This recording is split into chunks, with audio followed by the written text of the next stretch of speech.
The American Red Devils are remembering the Munich Air Disaster, February 6, 1958, a horrible day in our club's history, but one that would mark the end of an era and the beginning of a new, with Sir Matt Busby bringing the club back from the ashes, winning the 1968 European Cup. And this is a day that lives heavy in all Manchester United fans' hearts, and we're paying our tribute today.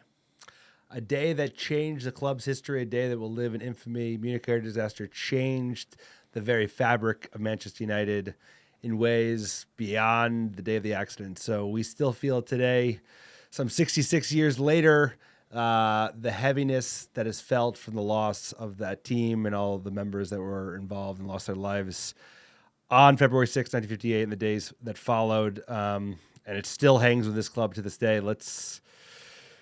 You feel it. You see the Munich Air, Memorial at Old Trafford, and each anniversary weighs heavy on all the fans' minds.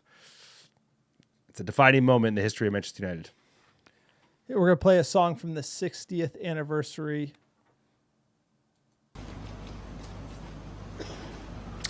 Thank you all. We remain standing as Pete Martin leads us in the singing of The Flowers of Manchester. And we keep standing for the wreath laying. Pete, thank you. Leads the singing means you're all invited to join in. One cold and bitter Thursday in Munich, Germany, 8 great football stalwarts conceded victory. 8 men will never play again who met destruction there. The flowers of English football, the flowers of Manchester. Matt Busby's boys were flying, returning from Belgrade. This great united family are masters of their trade. The pilot of the aircraft, the skipper, Captain Thane. 3 times they tried to take off, and twice turned back again. The 3rd time down the runway, disaster followed close. There was slush upon the runway, and the aircraft never rose. Ploughed in through the marshy ground, it broke, it overturned, and 8 of the team were killed as the blazing wreckage burned. Roger Byrne and Tommy Taylor, who were capped for England's side, and Ireland's Billy Wheeler and England's Jeff Ben died. Mark Jones and Eddie Coleman and David Pegg also, they all lost their lives as it ploughed on through the snow. Big Duncan he went to with an injury to his frame, and Ireland's brave Jack Blanchflower will never play again. The great Matt Busby lay there, the father of the team. 3 long months passed by before he saw his team again. The trainer, coach and secretary and a member of the crew. Also 8 sporting journalists who with United flew. And one of them was Big Swifty, who we shall never forget. The finest English keeper that ever graced the net. Oh, England's finest football team, its record truly great. Its proud success is mocked by a cruel turn of fate. 8 men will never play again who met destruction there. The flowers of English football, the flowers of Manchester. Thank you.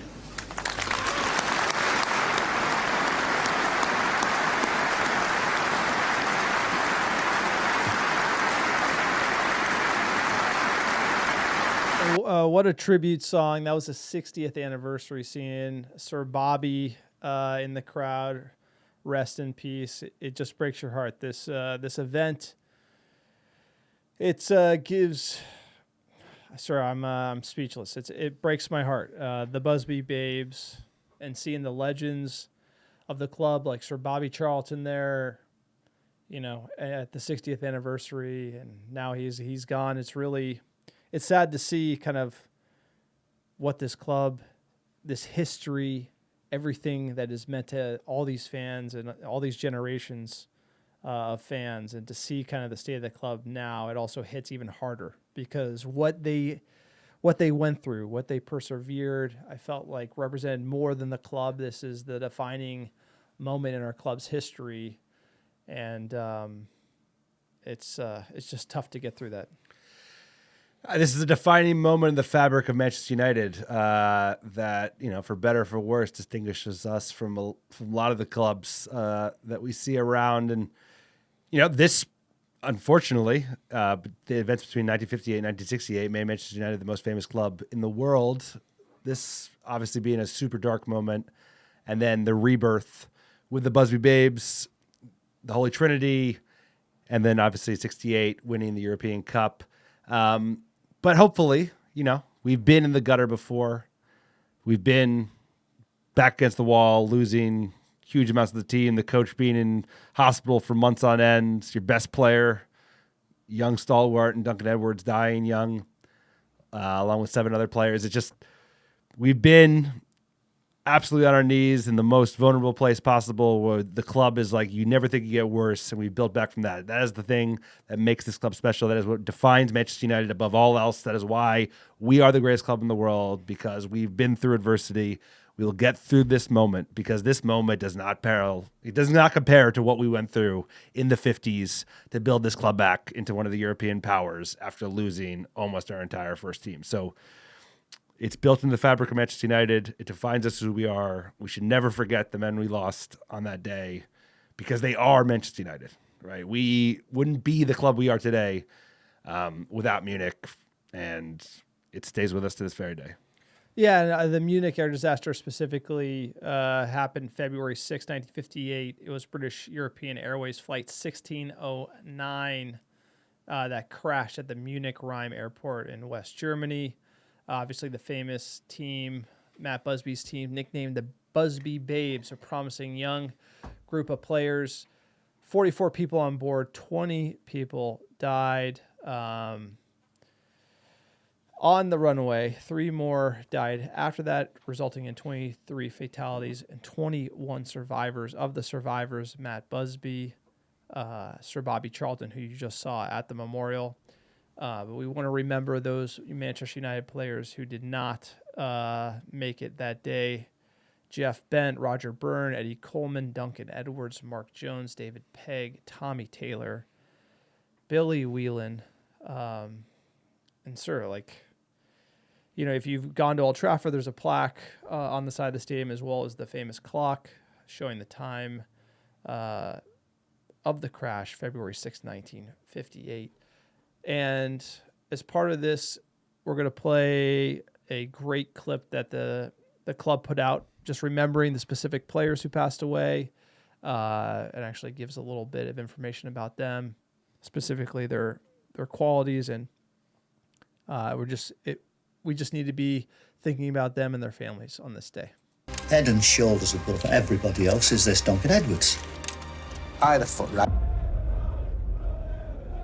I think that sums it up, sir. We'll never die. We'll keep the red flag flying high, and we sure are doing it on this day, remembering the Munich Air Disaster. And I thought an interesting clip here. So when Matt Busby was in the hospital, before he would come back to the club full time, another United great, we're talking Mount Rushmore great statue outside of Old Trafford, Jimmy Murphy, who was actually coaching Wales for a World Cup game, was not on the flight. He actually assumed the managerial role for a temporary time, and he actually coached us to the FA Cup final in 1958.